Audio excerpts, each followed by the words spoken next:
Okay, I'm gonna call this video, They're Not That Happy. And I'm gonna make this video basically about the concept of our minds, our perceptions of others. A lot of the time when we spend too much time in our own thought bubble, it's easy for us to look at other people and kind of create these stories about what they're thinking, what they're perceiving, onward, and etc. Now, originally I wanted to make this video about intimate relationships. As many of you know, I have made videos in the past about manifesting people, right? Bringing people back, creating an ideal relationship. And as it pertains to breakups and separations, and especially at first, a lot of the time we have this tendency to create this perception like the other person is so happy, right? You see this on Instagram all the time with the little, like sad boy tweet kind of posts, whatever they are, about how, oh man, I'm struggling so much, and yet based on social media and all this other stuff, it seems like my ex-partner is super, super happy. Now I'm gonna touch on some other kinds of relationships as well. I mean, recently I watched a video by Alex Hormozi, and for those of you who don't know, Alex is the founder of a company called Gym Launch, very, very successful company. Overall, the man is a tremendous entrepreneur and a very gifted thinker. He made a video recently talking about competition. This competition that existed in his mind while he was building Gym Launch. Now, what Gym Launch does essentially is helps gym owners or personal trainers reach a certain level in their business. For a long time, that space was dominated by a guy named Bedros Kaliskin. I think Kaliskin's his last name. Don't screw me over if I'm wrong about that. But in the video, Alex talks about how when he was building Gym Launch, he was competing with Bedros, or so he thought. All he wanted was to be better and bigger than Bedros. Eventually, what happened was Alex built this massively successful company, and he realized that Bedros probably never even knew who he was the whole time, right? There probably was a point when Gym Launch became a competitor to Bedros' company, but eventually Gym Launch blew Bedros out of the water and became probably the most dominating, coaching of the fitness coaches type company. Alex's point in that video was simply to talk about how Bedros probably just never even cared, right? It was probably never even a blip on his radar, and this whole time Alex was competing with this guy in his mind that just wasn't feeling that energy, was not reciprocating that energy whatsoever. He was creating this competitive demon in his own mind, and yes, maybe it was helping drive him towards success, but it was also causing him a lot of inner turmoil. Could have built his company from a place of service and a place of love just as easily than he could have built it from a place of competition and bitterness and trying to just be the best. Now again, whether it's in business, whether it's in our intimate relationships, we have this tendency to create enemies, right? We create these adversaries so that it's easier for us to justify the way that we think, justify the way that we take action. Pretty obviously, this is a very primitive way of going about your thought process. Alex probably could have built his business just as easily from a place of service, like really just wanting to, serve the industry and make fitness coaches as successful as possible so that they could go out and make the world a better place by serving more clients. Now, we'll never know if he was really kneecapping himself or not, because eventually he did graduate from that way of thinking and just go about things from, the perspective of, hey, I have this amazing business and I'm going to go out and serve as many people. And that's how he's been able to grow and scale at such a tremendous rate. Now, for those of you that are entrepreneurs, I highly recommend that you go and check out Alex's channel because it is an absolute gold mine. I mean, for a $100 million CEO, he only has, a little bit over 2,000 subscribers at the time of me filming this video, and it's, it's like I said, it's a gold mine. So go check it out. Highly recommend Alex Hormozi's stuff.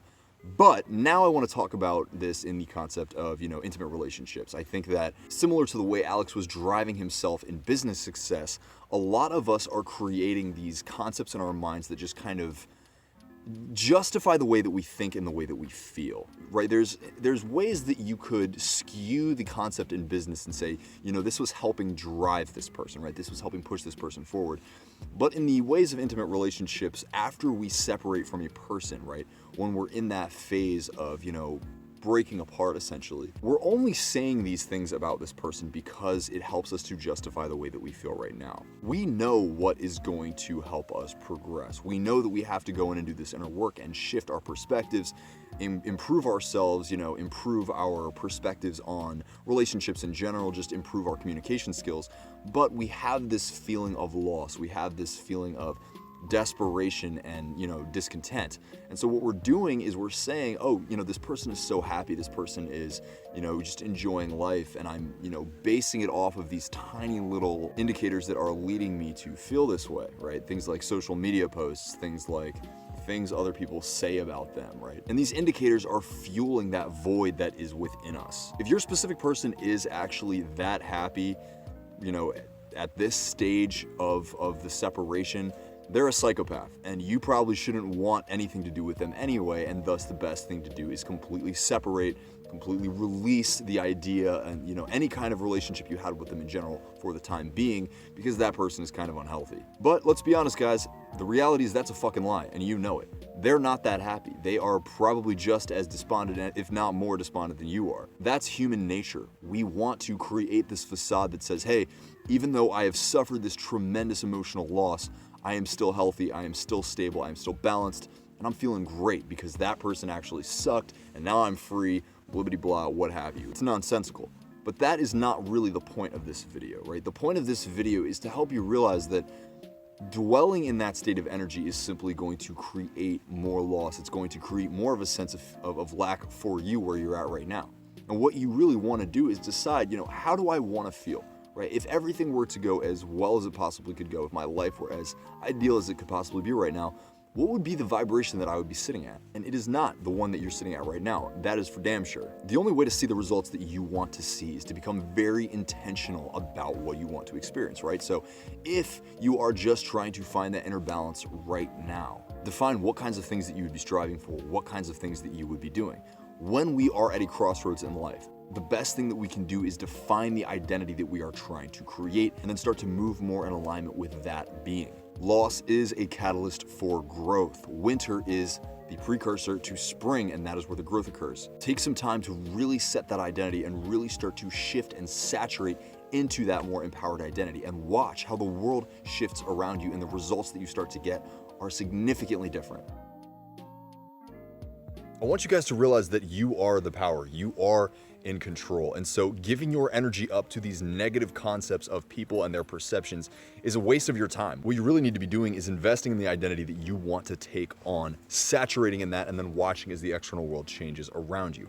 Focus on yourself. Become a little bit of a narcissist if you need to, but self-work is what is going to yield the most results for you. It is not chasing, it is not pursuing, it is not manipulating other people, the external world, in any way, shape, or form. It is taking the time and realizing that you are the fucking prize, so believe that. Just trying to share some love with you guys, just trying to hype you guys up. I hope this video was helpful. I hope this video was empowering. Like my stuff, subscribe to my channel, hit that little notification bell so you know when my videos come out. If you have a comment or a question, drop it below. And yeah, hope to talk to you guys soon. Much love. Namaste. Bye-bye.